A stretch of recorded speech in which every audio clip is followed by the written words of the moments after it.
আসসালামু আলাইকুম। মাঠে এসে একটা নদী পেলাম। গাইবান্ধা সদর উপজেলার বাদিয়াখালী ইউনিয়নের রিফায়েতপুর গ্রাম।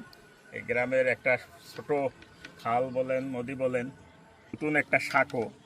এটা কাঠ দিয়ে করা, বাঁশের সাইড দিয়ে বাঁশ সেই পাশে পারাপার হয়। তো নতুন করে সেট আপ করছে, দেখে ভালো লাগলো।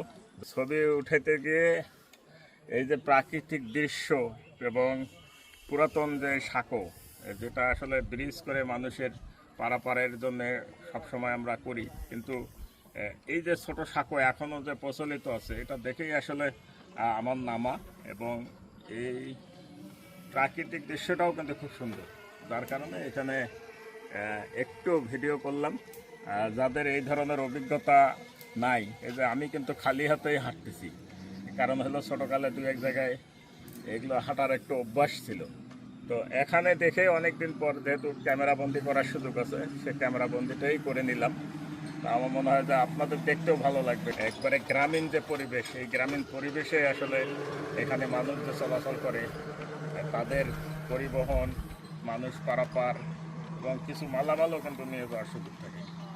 আসলেই ভালো লাগলো। একটা সাঁকোতে একটু অন্যরকম একটা অনুভূতি। ধন্যবাদ।